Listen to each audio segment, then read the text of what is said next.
It was difficult walking away from a digital world, but for the sake of sanity, I did just that. I pulled out a spiral notebook, replacing my laptop, and began a written analog of my experiences over the past few weeks. What I did not expect was that the results made me invisible to my friends and acquaintances who have chosen to live their lives on social media. Deliberately turning a page in Thoreau's Walden Pond, I retreated from the lure of the digital world. What you are about to read is my terminal analog. I hope the words I have written in my terminal analog will shed light on the events leading to the recent human extinction. Dave, where have you been? Georgia asked when I went to a friend's house for a get-together. I guess I have dropped out of sight since I decided to live my life free of electronic devices. I took a sip of my can of soda. Why? She was genuinely perplexed at my statement. As a matter of fact, I met her on social media.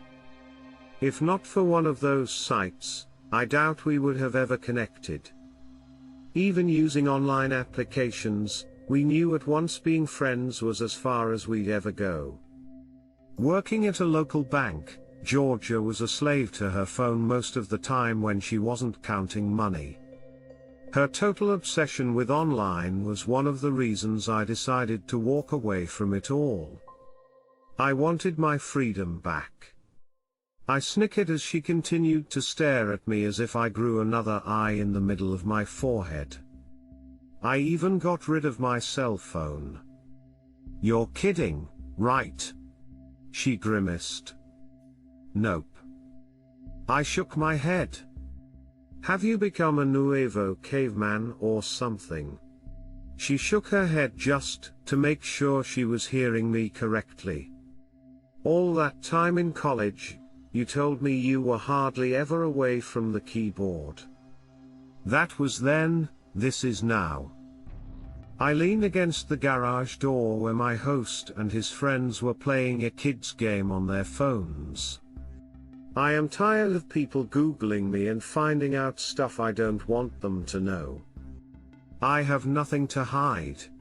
She fluttered her eyes as she held her beer bottle at arm's length. I don't want people to know I can't stand TikTok. It's stupid.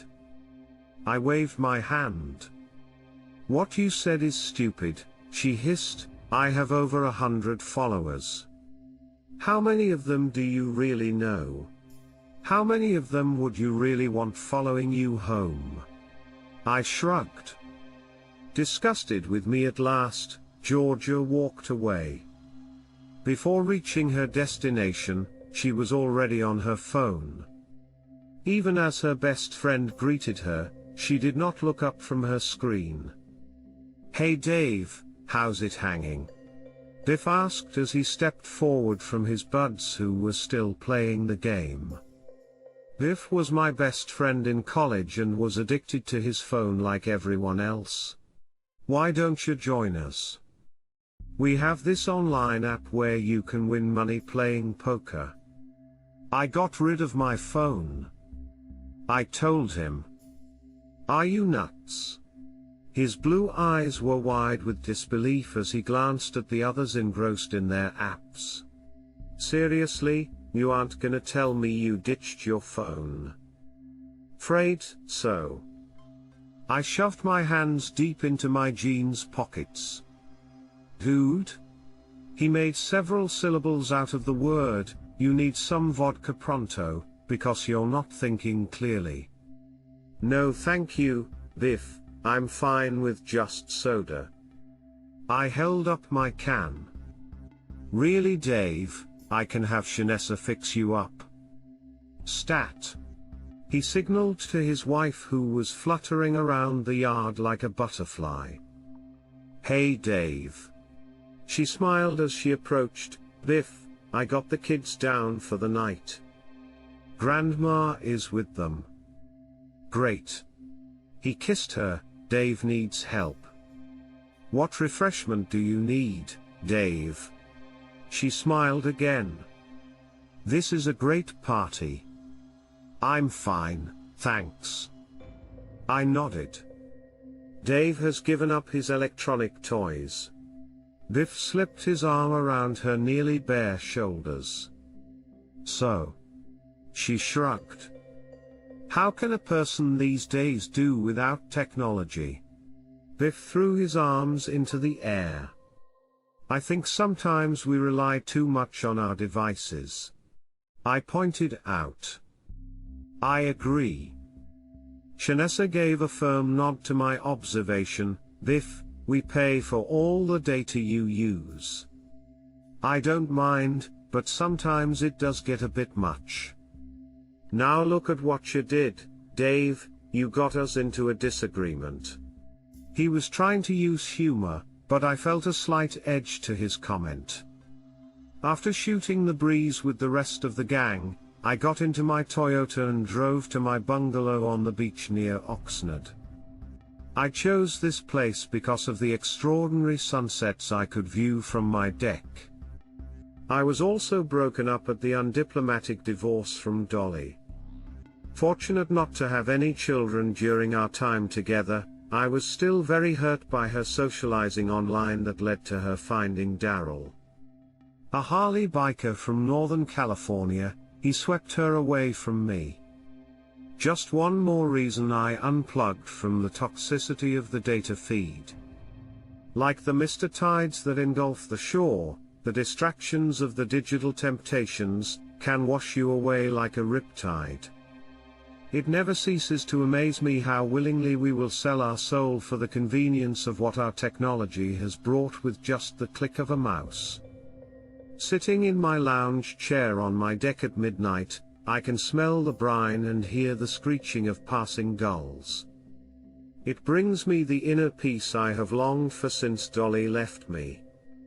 It is still warm when I stroll onto the beach in front of my bungalow. The sand is moist from the high tide that is now in retreat. My feet are bare. This can be risky, but with a full moon, I can see the beach clearly enough. Maybe if you had looked up from your computer once in a while you would have noticed, Dolly said as Daryl revved the engine of his Harley. Climb aboard, doll. He turned and smiled as she sat behind him and put her arms around his waist. With a turn of his handle, the motorcycle roared full throttle from my sight. I am unplugged from the data feed. I do not even have a television in my place.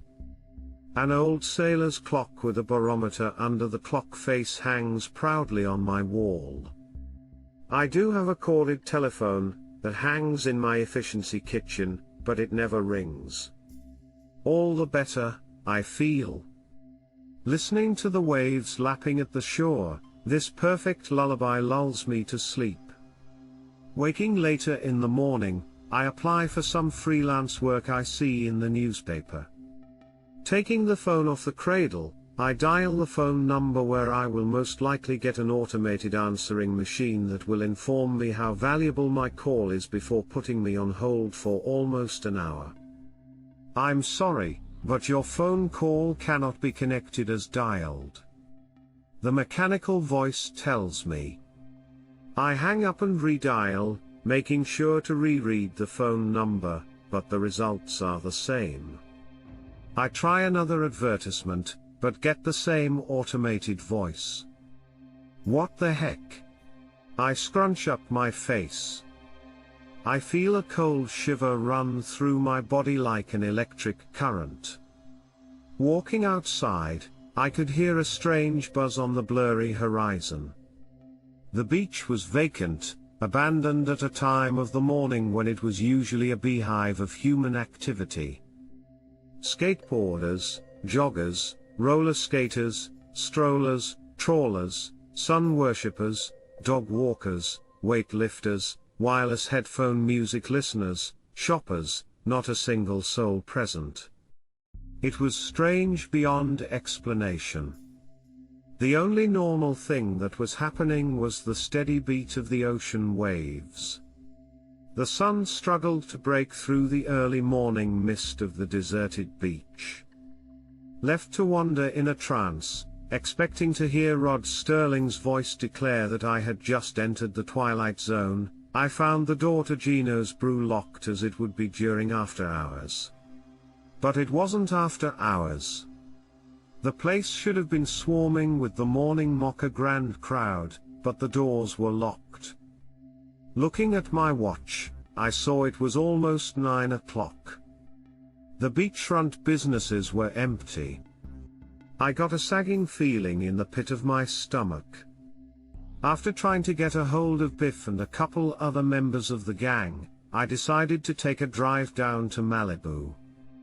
The beachfront in Oxnard was not as glamorous as the beaches further down south. I figured I would find out what was going on when I arrived at the more popular, picturesque beaches. It took me about an hour to reach the San Monaco Pier, but I parked my Toyota in an empty parking lot. What was happening? A beach bustling with all sorts of human activity was left for the seagulls to scavenge without any human interference. Garbage cans had been picked clean by the screeching gulls, but not a single human was walking on the pier besides me. I ached for the data I had unplugged myself from. Taking out my journal from my shorts pocket, I turned to a blank page and wrote a single word next to the date, empty. A steady wind kicked up some of the sand, but the silence was deafening. Then I saw it. On a table next to a bistro on the pier was a laptop, open and connected to the Wi-Fi. The user who had abandoned the laptop had logged in. I was surprised it had not gone to sleep mode, but at this point it was the least of my concerns. It was the least until I heard someone say, "What do you think you're doing?" I nearly jumped to face a stone-faced man about my own age with a styrofoam cup of coffee standing menacingly over me.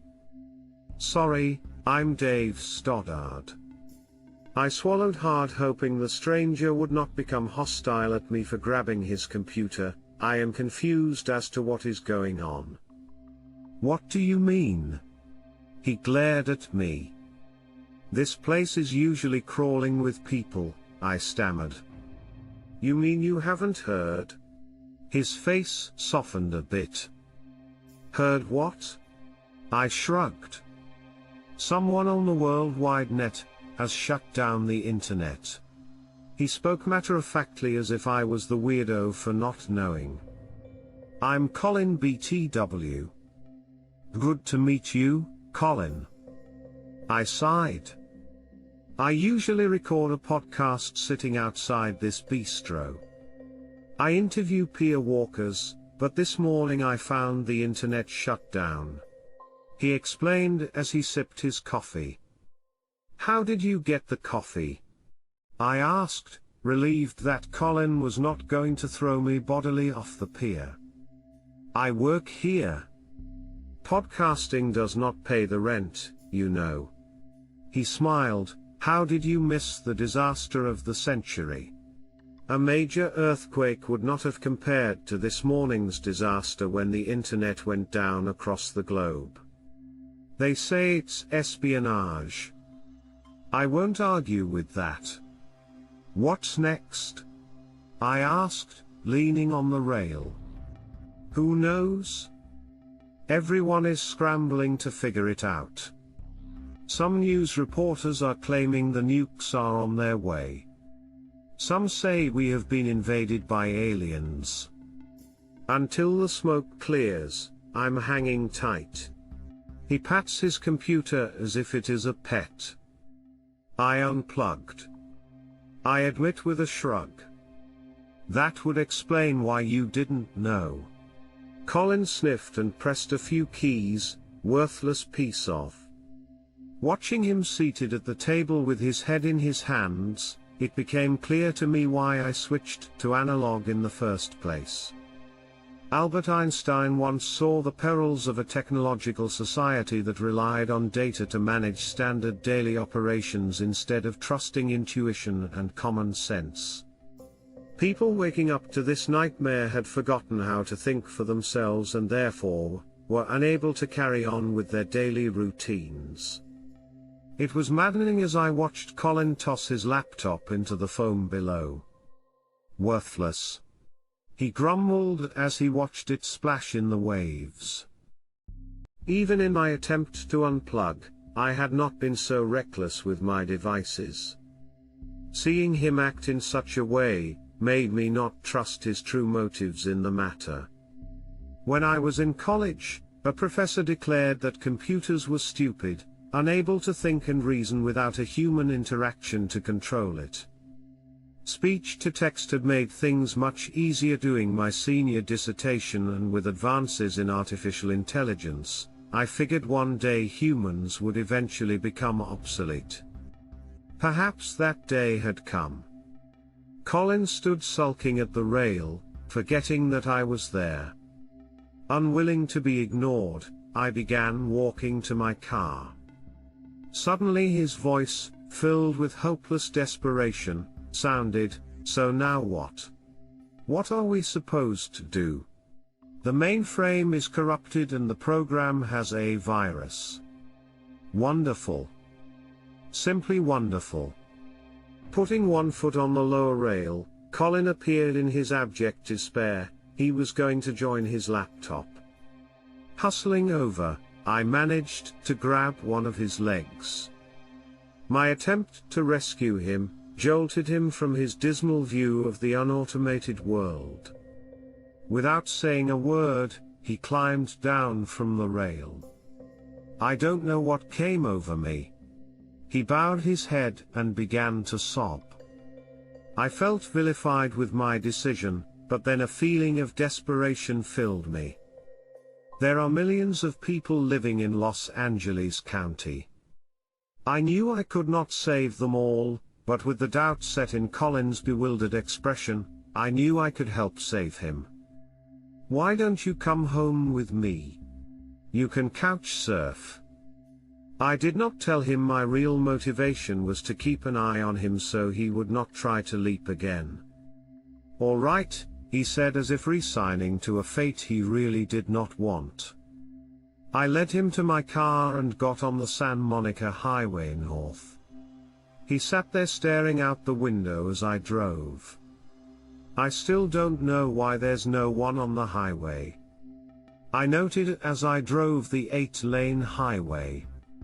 "Everyone got sucked into the internet," he said in a monotone as his head seemed to hang on his neck like a crooked picture on a wall. "What do you mean sucked into the internet?" I turned my head. His expression had not changed. Everyone disappeared. Poof. Gone. His half shrug bothered me for some reason. Then the meaning of his words hit me like a train. I cannot afford the internet on my own, so I came to the bistro where I work. The first thing that came on my screen was a notice about the virus. His voice remained monotone as he explained what had taken place in the past few hours. All users got taken to another reality. That explained why no one was there to answer their phones, but it was still hard to imagine everyone vanishing to a virtual reality where there was no escaping. We had been warned by the doomsday prophets about the evils brought by our own hand. The evil of technology. It seemed innocent enough until it sucked us in, removing our will to resist, taking what came up on our screen as the truth. We had created our own demise. Strangest thing. There was this buzzing and then, everyone was gone. He sat there for a moment before asking me, "Why didn't you get sucked in with all the rest?" All I could see was Dolly getting on the Harley as she grabbed Daryl. The sobering moment brought me back to the reality I was avoiding, because fantasy often becomes more desirable. because we made fantasy that way. The next morning when I woke up, Colin was no longer in the front room. The only evidence of his presence was a pile of clothes discarded on the couch. There was also a laptop he somehow had absconded on the end table. Then it hit me. He was gone? Just like all those before him, the special computer program had transported him to another dimension. Carefully, I closed the lid and put the laptop into the trash, removing any temptation to have a look for myself. Pandora's box once had a similar appeal. Her story was sent by the Greeks as a warning to us all. Too bad we weren't paying attention this time. Walking along the deserted beach, I could not help but wonder if we had just experienced the apocalypse. Of all the endings dreamed up, this one was so anticlimactic and noiseless except for that persistent buzzing.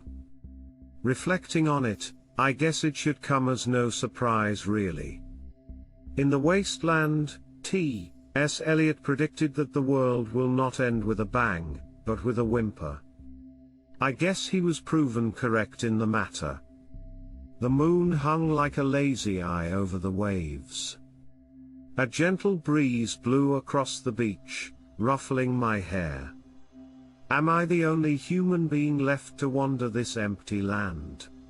Later I planned to record my disturbing thoughts and feelings in my terminal analog, but for now I would absorb this moment into my memory. This is the part of the story where the protagonist wakes up and discovers this was nothing but a bad dream. This sort of deus ex machina that can spare me from the suffocation by silence. But I'm afraid this is not that kind of story.